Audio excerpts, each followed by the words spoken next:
Ferthu Hull Freondas, my name's Rainbow Dave and welcome to another video in our First Age Silmarillion series.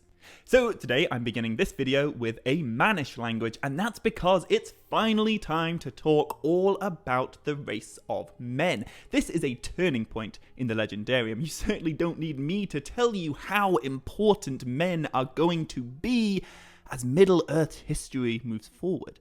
And so, let's start by looking at the name of this race, men, with a capital M.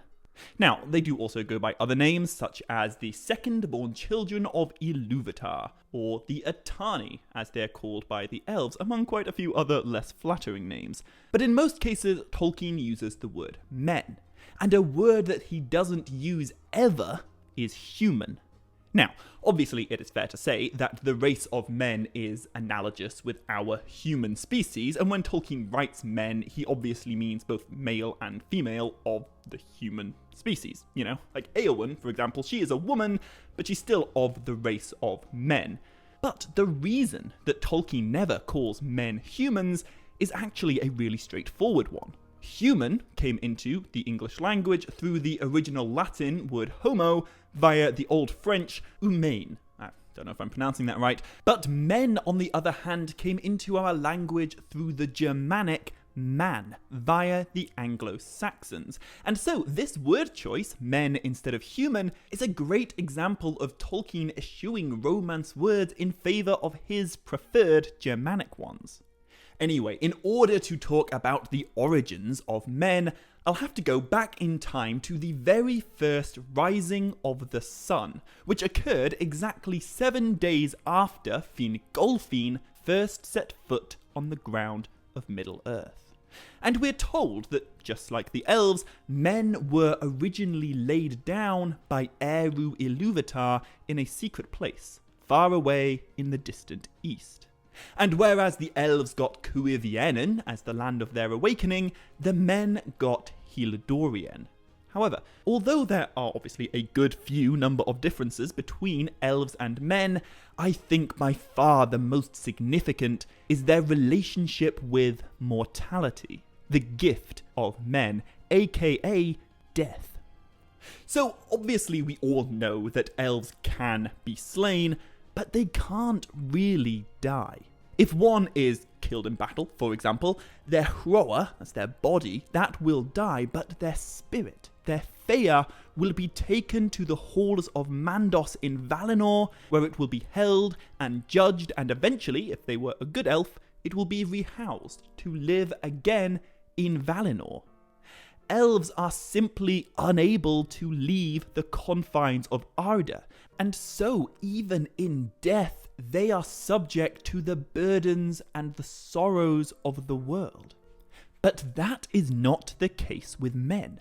When a man dies, their soul spends a short time in the halls of Mandos, but eventually, instead of being rehoused into another body, their spirits are released beyond the circles of the world. They have a fate that even the Valar cannot share. And even the Valar don't know what happens to them. The feia of men are collected by Eru Ilúvatar, and they are taken outside of Ea, outside of the universe, for some purpose that only he knows.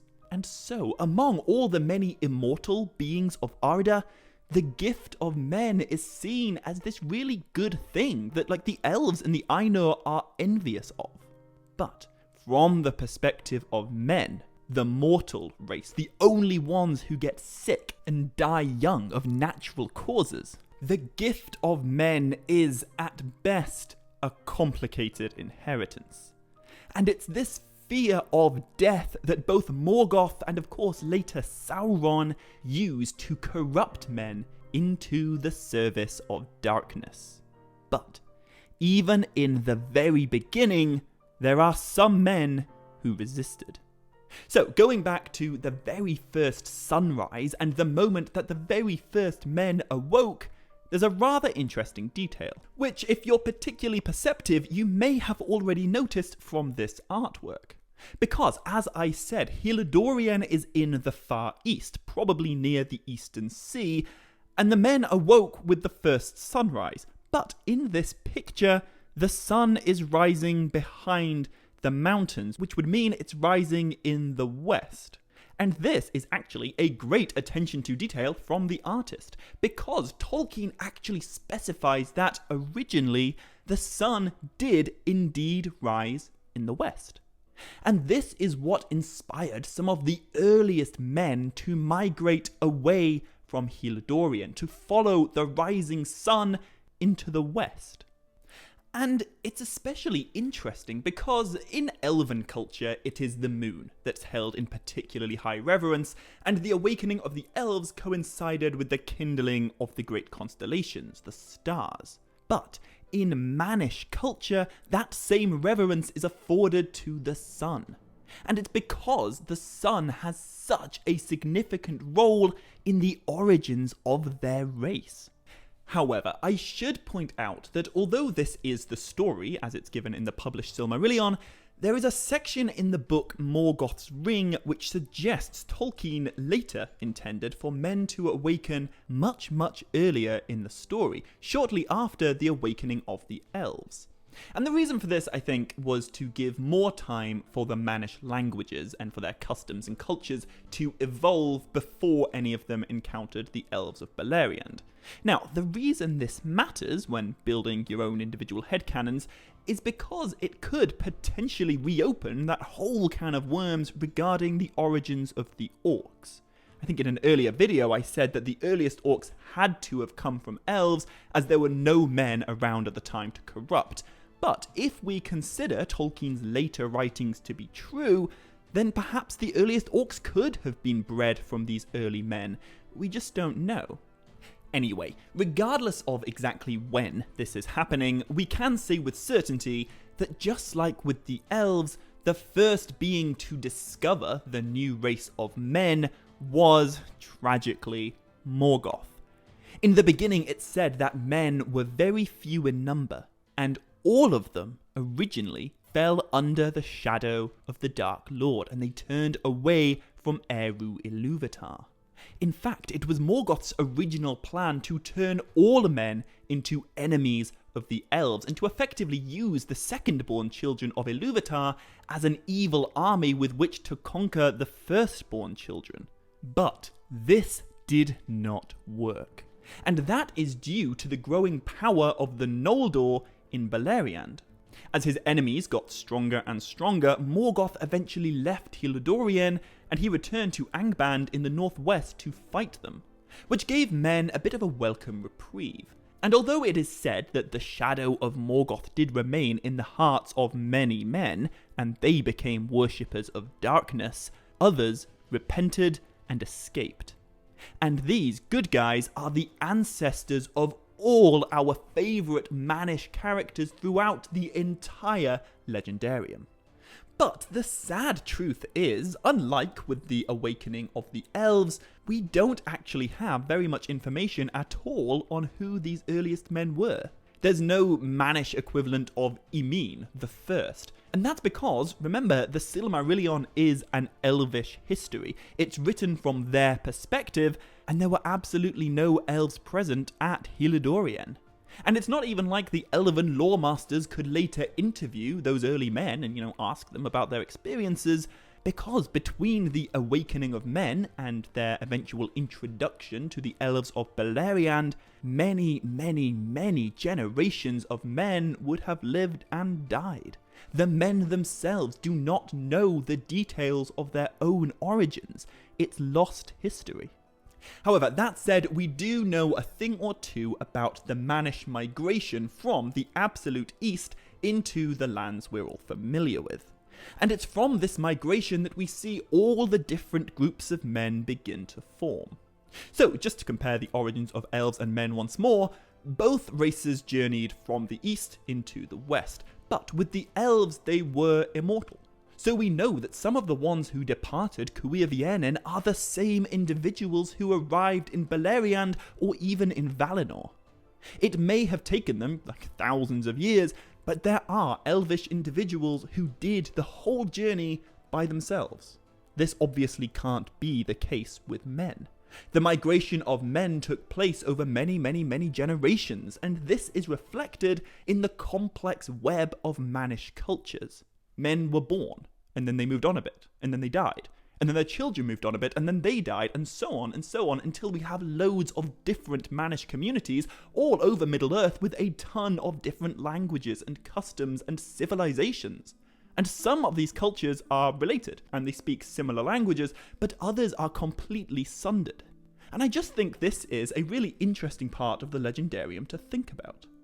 But it's all very complex, and it's only really talked about in the lesser-known writings published within the peoples of Middle-earth. But if I were to simplify it slightly, there are basically 3 main groups to be aware of, and pretty much all the groups of men in Middle-earth can trace their ancestry back to at least one of them. Although, of course, even these 3 groups are originally descended from common ancestors. But anyway, starting in the east, where as a rule there are a lot more men than in the west, makes sense really, we have the Sea of Rhûn, and large groups of men who settled in this land, and they became the ancestors of the Men of Rhûn, later known as the Easterlings. And over many generations, these men developed a language and a culture that's thought to be influenced by the Eastern dwarves of the Red Mountains, as well as by the Dark Elves of the East, the Avari, who may have been the very first incarnate peoples that men ever encountered. Over time, these men of the East settled new lands in the south that would one day become known as Harad and Nirn and Khand. And so this is the origin of the men who will eventually serve Sauron in the Third Age. But I think it's very worth pointing out that Tolkien does not imply these men are evil from the beginning. Their ancestors were the good guys, the ones who resisted Morgoth at Hildorien, but their descendants were simply really unfortunate in the fact that they lived in the south and the east of Middle-earth, the very parts of the world where Sauron set up shop in the Second Age. Anyway, further west, and also further north, we have the ancestors of the Northmen, who are closest in kin to the Drúedain that we'll meet way later. And the Northmen are the earliest ancestors of a few different groups that we'll become very familiar with by the time of the Third Age. Everyone from the woodsmen of Mirkwood, the men of Dale, the men of Laketown, the Beornings, that's the skin changers, the people that turn into bears, and even the group that will one day become the men of Rohan. All of these guys are descended from the earliest men of the North. And we can actually see this in the similarities of their languages. You know, Rohan is by no stretch of the imagination in the north of Middle-earth, it's in the middle. But the Rohirric-speaking people have a language that's very similar to the northern languages of Dale and Esgaroth, Laketown. In Lord of the Rings, Rohirric is translated into Old English. You know, Éowyn, for example, that name means lover of horses. Éomer means excellent warhorse. Theoden means king of the horse people. These aren't made-up words, they're Old English. Similarly, in The Hobbit, Dalish, the language of the men of Dale, is translated into Old Norse. So a name like Gandalf is really just an Old Norse word meaning wand elf. Bard means either beard or battle axe, both words have a related etymology, and even Durin means king. These are ancient names found in ancient Norse sagas in the real world that Tolkien rediscovered and reinvented. And in the real world, the Old English and Old Norse speaking peoples, i.e. Anglo-Saxons and Vikings, who lived together in England for hundreds of years and shared many aspects of their languages, they are about as intimately linked as the men of Rohan and the men of Dale are in Tolkien's Legendarium. Isn't that nuts? Anyway, there are plenty of other men in Middle-earth who share very little with either the men of Rhûn or the men of the North. And so these guys are descendants of a third group. And this group is slightly different from the first two in terms of their, physiology. So in the Two Towers, we get to meet the Dunlendings, the wild men who were recruited by Saruman to fight the men of Rohan. And despite Dunland's proximity to Rohan, the Dunlendings and the Rohirrm are descended from completely different ancestors, and this is also visible in both their appearance and their language. So, I've said it before and I will say it again, Tolkien does not do allegory, and so I would be wrong to say that the blonde-haired Rohirrm are a stand-in for the Anglo-Saxons. They're not, they're fictional characters. But there certainly is an allusion to the Anglo-Saxons in the way that Tolkien writes about the Rohirrm. And I think this allusion also applies to the men of Dunland and their similarities with the Anglo-Saxons' ancestral enemies, the dark-haired Celts. So, the Dun in Dunland literally means dark, dusky, or dull-hued in the Dunlending language, called Dunlendish, which is also the language used by the men of Bree and the surrounding areas, and it sounds an awful lot like Celtic. Bree itself is a Brittonic Celtic word meaning hill, and so too are some of the names of surrounding villages, including Archet, Chetwood, and Combe, all Celtic words. And I just think it's so clever how Tolkien did this. The Dunlendings and the Rohirrm are clearly fictional peoples, and yet he translates their languages into these ancient real-world languages to reflect the similarities between their fictional conflicts and the actual historical conflicts between the native Celts of Britain and the invading Anglo-Saxons. Tolkien's mind and his understanding of Western European philology is just insane, and it blows my mind every single time. Anyway, the men of Dunland are not the only descendants of this strange third group, and in The Return of the King, we are also introduced to two other Mannish peoples who share at least some similarity of language and culture. However, if you're only familiar with the Lord of the Rings movies, any reference to these men is a bit of a blink and you miss it thing. So I'll start with the men of the White Mountains, who we totally do see in the movie. They eventually become the Oathbreakers, or the Army of the Dead. But while the Rohirrm are travelling through Dun Harrow on their way to Minas Tirith, and yes, Dun Harrow has that same prefix as Dunland, our main characters witness these strange statues that Tolkien calls Pucklemen. And the creators of these carved statues are a very mysterious people, but they're said to be descendants of this third group who lived way back in the Second Age. Now, what's particularly weird about these statues is that although they are in the shape of men, they're not in the shape of men that we're familiar with elsewhere in Middle-earth. The Pucklemen statues are described as clumsy-limbed, squatting cross-legged, with their stumpy arms folded on fat bellies. Now, this could very well just be an interesting piece of world-building, but these statues do come back a few chapters later during a scene that was completely cut from the movies. So on their way to Minas Tirith, the Rohirrm ride through the Drúedain forest, and there they meet a very strange group of men called the Drúedain, also called the Wozers. Now these guys are much smaller than your average men, standing only about 4 foot on average, and they have a language that seems completely unrelated to any other in Middle-earth. They are an extremely isolationist people, and they're seldom even seen by outsiders. However, the Drúedain are thoroughly good people. They are enemies of Sauron, and their leader, who's a guy called Garn-Burigan, helps the Rohirrm traverse through the forest and get to the Battle of Pelennor Fields on time. And I don't want to get too sidetracked here, but I think there's a really interesting potential for speculation, because in my mind, the Drúedain, a half-sized, rustic, isolationist community, sounds an awful lot like another race that we're all super familiar with, and that's hobbits. Now, I don't want to make too big a deal out of this, it's just speculation, but I think it's possible that the Drúedain could represent some sort of halfway point between men and hobbits. The origin of hobbits is never given, and they don't show up in any records until well into the Third Age, so I don't want to imply that Tolkien was talking about them way back in the First Age, or even in the Second Age. And to be fair, linguistically, hobbits certainly do have more in common with the Northmen than they do with the Drúedain, But Tolkien does hint that the earliest hobbits may have been primitive and savage wanderers of the wild, not unlike the Drúedain. Furthermore, we are told that the Drúedain were the first group of men ever to cross the Anduin River.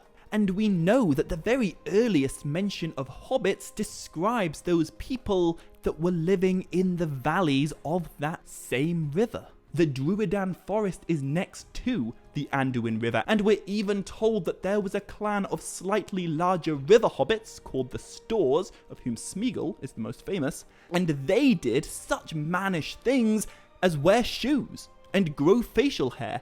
They spoke a dialect of Hobbitish that incorporates many words from Dunland. So, is it possible that the Drúedain and the Stors represent a sort of missing link between men and hobbits? Could those Pucklemen statues with their stumpy arms folded on fat bellies perhaps be early images of hobbits? I don't know, it's just a theory, we can't say anything for certain.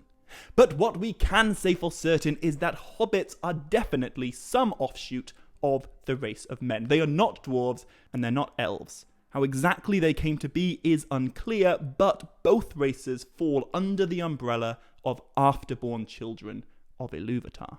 Anyway, that was a bit of a crazy tangent about things that aren't actually that relevant to the First Age, and so I want to jump back onto the timeline and talk about the first men who came into Beleriand. So, obviously, Beleriand is right in the west of Middle-earth, and men awoke right in the east, so it does take a really long time for any men to get there, and to meet our, major elven characters. And this is where I need to introduce an elven word that's going to crop up a lot of times as the histories of elves and men continue. That word is Edain. We see it in the word Dunedain, and we see it in the word Drúedain. So what Edain literally means is simply man, or second people in Sindarin, but throughout the Silmarillion, Edain is used specifically to refer to the men that settled in Beleriand, the men who became known as elf friends, the men that matter in the Silmarillion.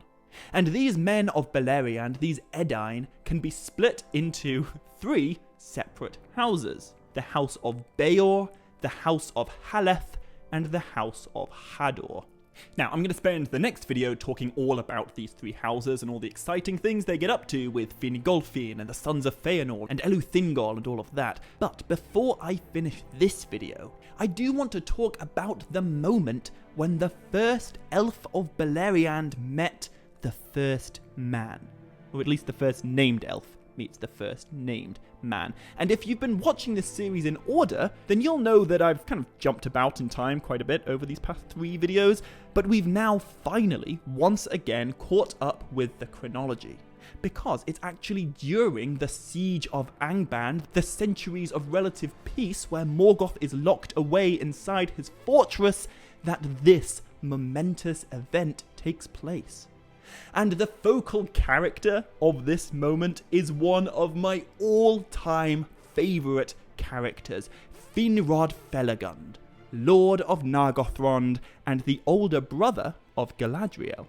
So, in the year 310 of the First Age, that's 310 years after the exiled Noldor arrived in Beleriand, Finrod Felagund was out on a hunting trip with his dear cousins Maedhros and Maglor, the 2 eldest sons of Feanor.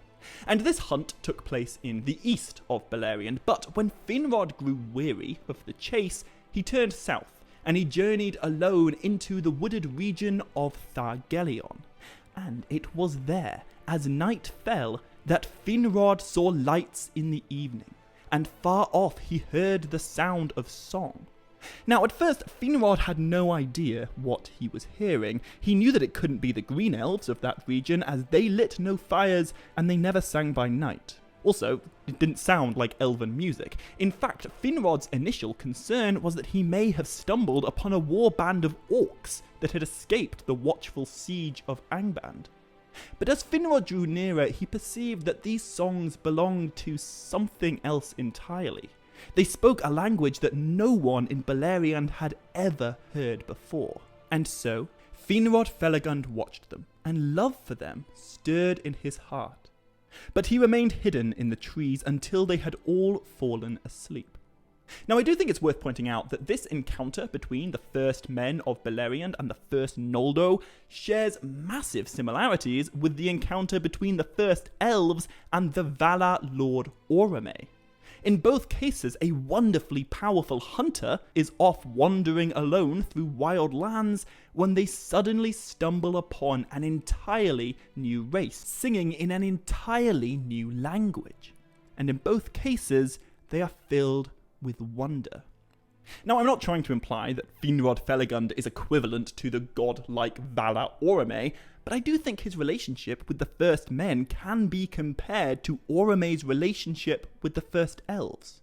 To use a very non-Legendarium language, Finrod is kind of like the guardian angel of the race of men, or at least of the House of Beor, for that's who these men are.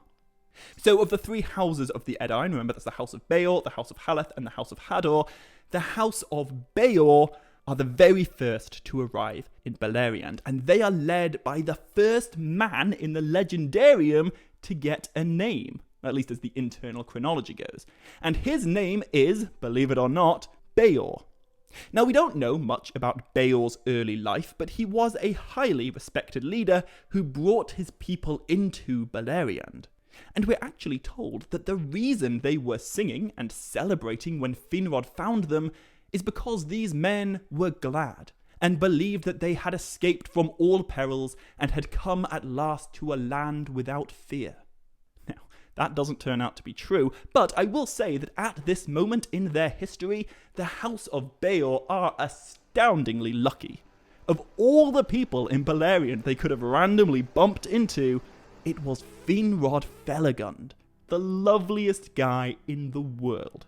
So, as Beor and his people slept, Finrod emerged from the trees and he took up a harp beside the dying fire. Now, the word Tolkien uses to describe this harp is rude, which in my mind conjures images of like a hilarious talking harp, but I feel like the intended context of this is that it's crude or rustic. You know, it's not an elven instrument. And yet, with this rude harp, Finrod created music so exquisitely beautiful that the ears of men had never before heard anything like it. Their ancestors had heard the music of the dark Avari elves in the east, but no one had ever heard a Noldor before. And as the men awoke, each one believed that they were in some sort of fair dream, until they saw others awaken beside them, but no one stirred, no one spoke. They just lay there and listened to the beauty and wonder of Finrod Felagund's song. Now, Tolkien actually tells us that what Finrod sang about was the creation of Arda and the bliss of Valinor, and there was such wisdom in his words that the House of Beor became wiser just by hearing them. And there's another crazy awesome detail here, because you may be wondering, well, how do these men who've only just arrived in Beleriand understand Finrod's Sindarin language? And that's a very good question. The House of Beor speak a language called Taliska, which is separate from either Sindarin or Quenya, and yet Finrod's elvish speech was interpreted in each mind according to its measure. So, Finrod didn't psychically translate exactly, but his song was just so wonderful that his words came as clear visions before their eyes. And the wisest among the House of Beor were able to perceive his meaning despite a massive language barrier. In fact, we're even told that Finrod could read in the minds of men such thoughts as they wished to reveal in speech, which is a subtle reference to elven mind reading, something that we actually do see a few times throughout the Legendarium. So I'm afraid I don't have time to go into detail, but Tolkien does briefly mention an elven trait called Osanwe, which can be translated as thought opening, or I guess simply telepathy. Anyway, Finrod Felagund spends a good deal of time dwelling amongst the House of Beor, and after learning true knowledge from him, they loved him and took him for their lord. Indeed, they believed at first that Felagund was one of the Valar, for whom they had heard rumour. And this is actually a really important plot point that'll come back in a really big way later in the story. Because for the rest of his life, the men of the House of Beor are fiercely loyal to Finrod Felagund. The friendship that exists between Beor's people and Finrod is so intense, and it's something that we'll see a lot more of in future videos. But I'm going to have to end this video on that absolute turning point. Men have arrived in Beleriand. Nothing will ever be the same again. We now have men and elves and dwarves all living together, all fighting together against the powers of Morgoth. And as the story moves forward, we're going to see how men step up and take a central role alongside the elves of the First Age. So in the next video, I'll continue the tale of the House of Beor and of their settling in Beleriand, and I'll also talk about those other two houses, the House of Haleth and the House of Hador, both of which are incredibly awesome, incredibly important, and quite frankly, incredibly cool. So to make sure you don't miss that, hit the subscribe button and leave a like and a comment below if you enjoyed this video. But as always, until next time, my dear friends, much love, stay groovy, and Nevaya Melanin.